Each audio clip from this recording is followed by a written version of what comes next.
Hi friends.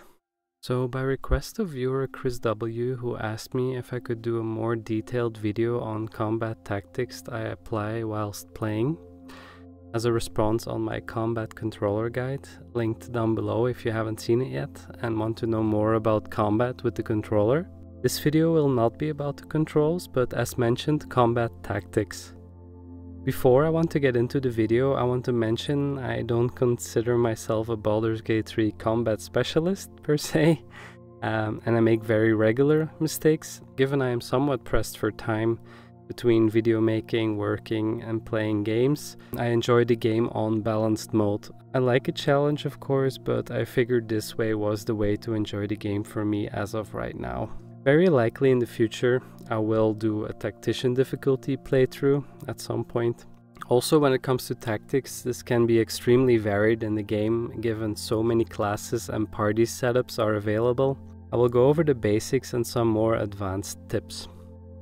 I will show what situations in combat I am on the lookout for, and one major thing that comes into play is attack rolls. And trying to get a bonus and/or advantage on your attack rolls is what we will be on the lookout for, to summarize. I have a guide on all the basic terms and go over it there. I basically go into advantage, disadvantage, AC, DC, all those terms, so click the link if you want to know more about that. But anyway, advantage basically means you roll 2 die and you keep the highest result. This will make you more likely to hit enemies. In terms of attack roll bonuses and advantage, I find that Baldur's Gate 3 paints this in a rather realistic way, so if you can imagine it, it will most likely be the case. What do I mean by that? So imagine standing in the dark and you don't have dark vision or you don't see well in the dark and you're against an opponent who does. You will be literally at a disadvantage. The game takes this into account. So making you a really good target in the dark. This involves a popular mechanic in Baldur's Gate 3 around light and dark as well. Similar is also when casting darkness and having better vision than your opponent. For example, Devil's Sight comes to mind. Besides darkness, you can also blind your enemies and gain advantage that way. Similarly, sneaking up or being invisible to an enemy and attacking when they can't see you. Again, big bonus to damage here as well. Besides vision, in other ways, it's also very realistic, making your opponent fall prone, restricting their movement with some kind of spell like hold, for example. They can do nothing to defend themselves basically, and also this gives advantage. Then, being a fantasy game, there is also less realistic ways by means of spells and buffs to get advantage and/or bonuses on your attack rolls. Be on the lookout for them in the spell description. The famous ones are, for example, Bless, Fairy Fire, Guiding Bolt, or True Strike, just to name a few. The thing with advantage is that when you yourself have disadvantage when attacking for any of the above reasons, and you can cause a reason to have advantage yourself, this will not turn into an advantage. In that case, it will just cancel out the disadvantage. You can see here on the screen when you try to preview a selected attack. In green, you can see what benefits you on your attack roll, and in red, the penalties you get to your attack roll. Usually separated with a slash if there are multiple. Besides advantage, I think it's also good to be aware of reactions. Reactions are a mechanic whereby you can react to certain actions your enemy does. You will be prompted in combat even when it isn't your turn to intervene, and you can decide to take it or not. You only have one reaction resource per turn, so once you reacted, you count for the rest of that turn. So good reactions to know about are of course attack of opportunity. You can imagine this also realistically. If fighting someone and you try to run away, they will try to hit you in the back. This can also happen when walking past an enemy you weren't previously engaged with. So you don't have to worry about this if your enemy has already used a reaction. Also when disengaging, this generally costs you an action. But if you are a rogue, for example, you can do this as a bonus action. If they are blinded or prone, you don't have to worry about that either because they can't see you or they can't get to you. or some spells and melee attacks that prevent reactions, of which there are several. Also, while enemies are holding a bow, they can't do opportunity attacks either. Another useful reaction is Defeat Sentinel.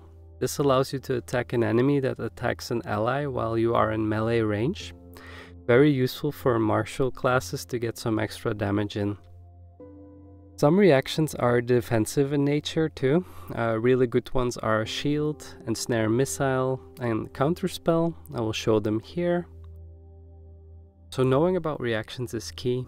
A way I commonly use this is to get close with my melee classes to ranged DPS, like Spellcasters and Rangers. Also, realistically here, bows take a moment to draw, and imagine shooting it when someone holding a sword is right next to you.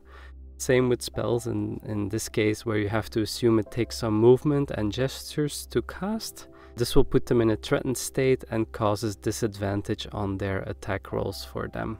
Oftentimes they will try to get out of range, first taking an opportunity attack to get away from you. A very big part of combat is positioning, and mainly getting the higher ground. Since you get a +2 bonus to attack rolls on a ranged attack, which means you are more likely to hit an enemy. Also defensively, since enemies trying to hit you from lower ground have a penalty of -2 to their attack roll. This gets me into the second point of basic combat, and that is using your environment. Ideally, you can scout beforehand, but you can't always control this. But since it's a turn-based game, you have plenty of time to look around.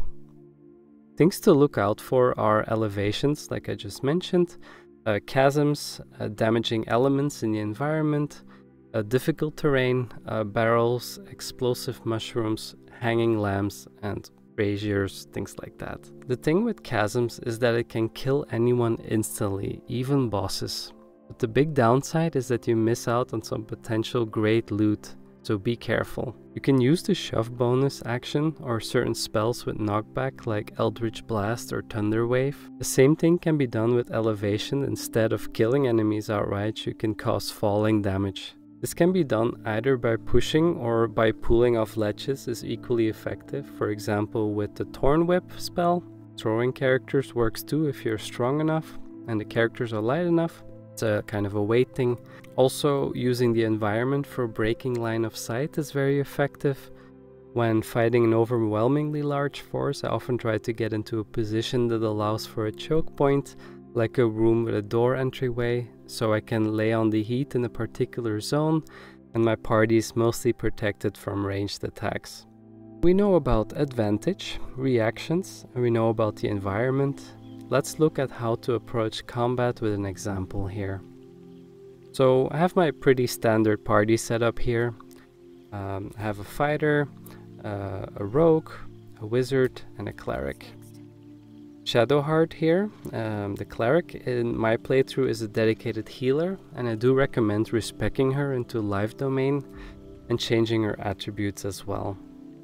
I got these recommendations from a YouTube channel, YouTuber Jolms. I will link it down below, but I really agree with this setup here, so check it out over there. But don't worry too much about it now, it's just something I recommend doing. If we can help it before we hit combat, we have to check a few things. How are we doing on spell slots? Do we have enough to make it through the fight? Have I done my summons already? Because it's wasteful to spend an action in combat on this. Are there any class-specific ones, or long rest spells I still need to cast? Like Bound Weapon, for example, or Pact Weapon for the Warlock. I also try to pre-cast my buffs, like Blast if I can help it. Blast lasts 10 turns, so it helps to be already in turn-based when you cast it. But if it goes down a few turns before starting the fight, don't sweat it too much. The fact that it's active when you start without having to use an action is already a huge bonus. Once I check this, I usually get into combat. If I can help it, I can sneak in to the fight, especially if not all my party members are engaged into the fight yet. I can attempt a better angle with some party members, but let's keep it simple here and let's just have a generic good old fight here. So when combat starts, almost every time your highest dexterity character will be first to go. since their dexterity modifier gets added to the initiative rolls. Astarion goes first here, and I will start by examining my enemies. It helps to recognize the different threats based on the weapons they're wielding.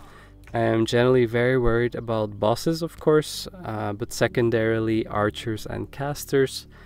I tend to go after these first, if I have the chance to take away some of the high damage the enemy can deal from basically anywhere.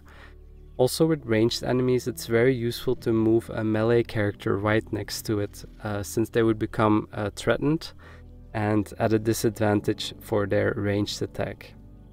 So what often ends up happening is that they try to get away from your melee character first, possibly taking an opportunity attack, and then try to do their ranged attack, but not always. My melee DPS usually fulfills this role.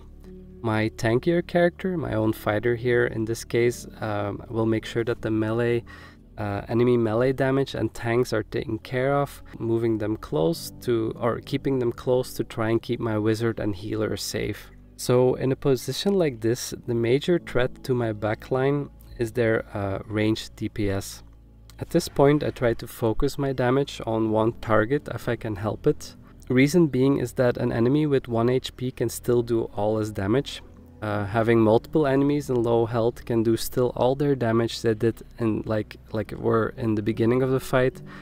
So the most important thing is to lower the incoming damage to your party as soon as possible. If there is an opportunity to deal a lot of damage to multiple enemies at once with a nice placed AoE or area of effect, I'd say that that's the exception and worth doing. Otherwise, keep focusing your damage on just one target. Priorities for me are dangerous enemies with lesser health, enemies that have summoned or soulbound a creature, since killing them would make their pet disappear as well. And so you kind of get like 2 flies with 1 stone, or 2 birds with 1 stone, isn't it? Then I would focus enemy healers because they can drastically prolong the fight. Enemies that are concentrating on a spell, it's worth sometimes attacking them as well. An attempt to break the concentration depending on what the spell is, but yeah, it's something worth considering. And then for last, I would say melee enemies with high health pools for later. I will let this fight play out now, and I will comment on it every step along the way. I should mention in this particular fight, there's 3 groups fighting each other, which is somewhat rare in the game, and makes this one not super difficult but unpredictable. But I figure it allows me to show a lot of things happening, so there you go. So I fly my Cambion here, which is a powerful summon from Shadowheart, which I did beforehand. I fly to this high point to get the higher ground for his ranged attack.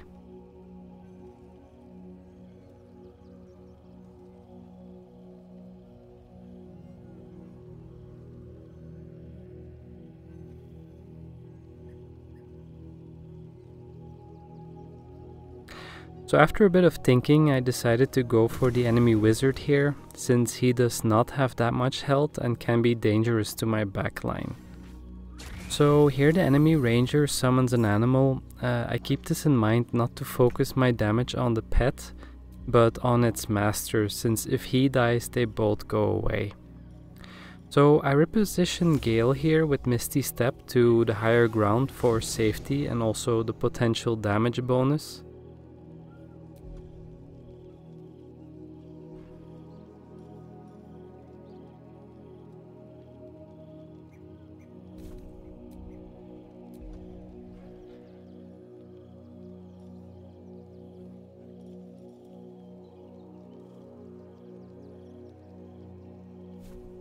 I decide to cast Fireball here for its great AoE damage. From my position I also have a good line of sight to cast this one. Lots of good hits here. I killed the enemy spellcaster and the hunter lost his concentration on Hunter's Mark.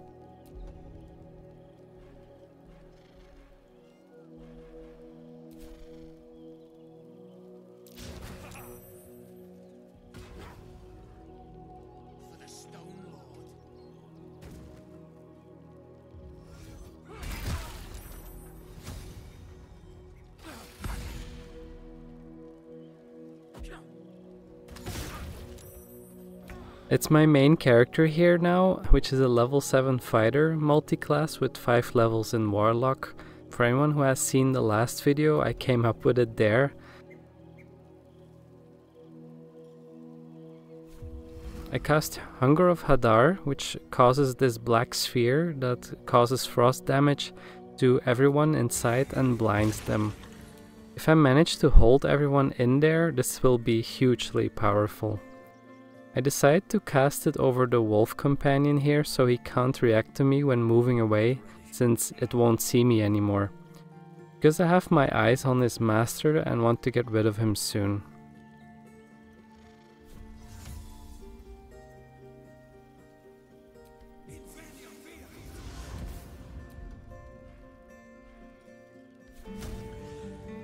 A tiny mistake here is that I should have done my Eldritch Blast before Misty stepping close to him, since you can see it I will be casting with disadvantage.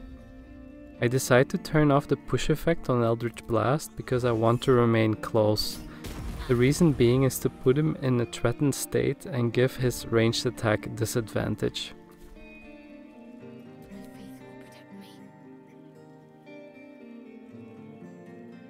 My cleric Shadowheart next, I decide to give her haste, which basically means she gets more AC, which makes it harder for enemies to hit her, and she gets an extra action every turn for 5 turns. She is currently standing in acid, which I want to get her out of, so yeah, since it lowers her AC while she stands in it.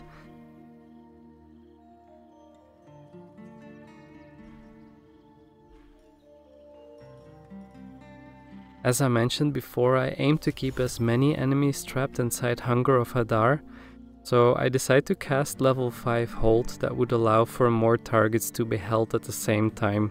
And I made another mistake here with Shadowheart. I must have been tired. Yes, I casted Celestial Haste, which is a concentration spell, and yeah, I had the intent of casting Hold anyway, which is which would have replaced that right away, but yeah, that happens. The cast was really successful, all but one enemy managed to pass his saving throw. So I got 4 enemies health right now that can do absolutely nothing but wither away. Unless they do something dramatic and break concentration on either my fighter or my cleric, this fight is over for them. First victim of Hunger of Hadar here, and Astarion has his turn again. I'm just going to use stealth ranged attack again, since he has advantage on the enemy, he is allowed to use it.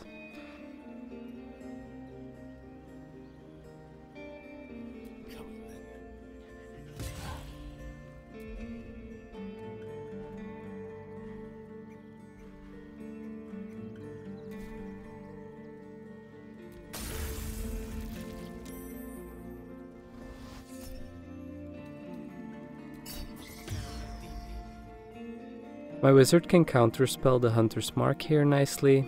I don't know why he is focusing Astarion here, but his loss he misses his attacks also.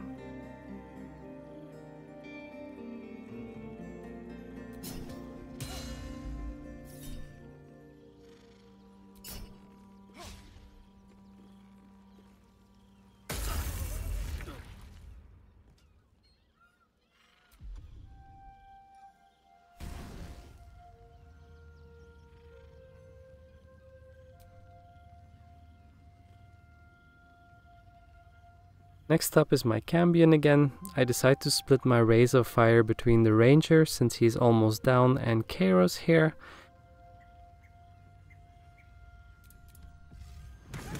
And the Ranger is down, and his pet as well. The lance board is set.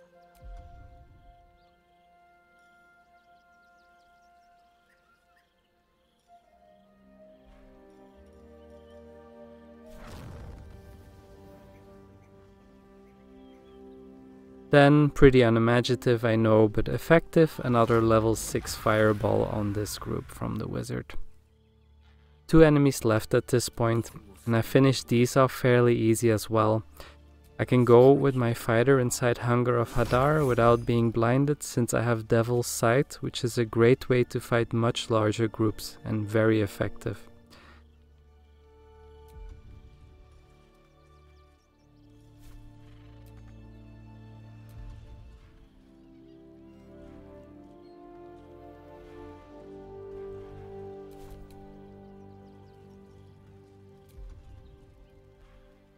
Shadowheart now. I opted to use a lower rank of Guiding Bolt here, since the remaining enemy does not have that much health left and does not really warrant a level 5/1 or spell slot economy.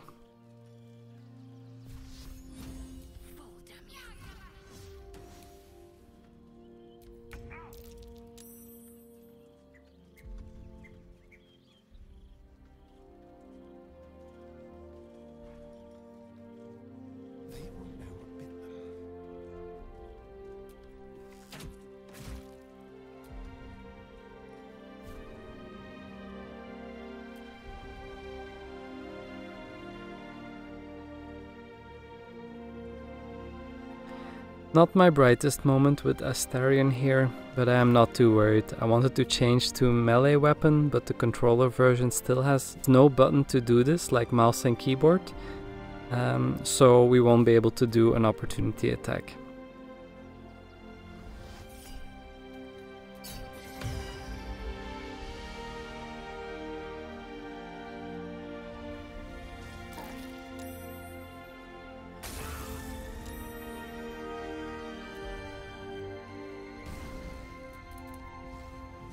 And that's victory. Anyway, that's all for today's video. Thank you all for watching. If you learned something new and you enjoyed it, please like the video. Subscribing would be much appreciated as well, since we are very close to 500 now. Thank you so much for watching, and see you all in the next video.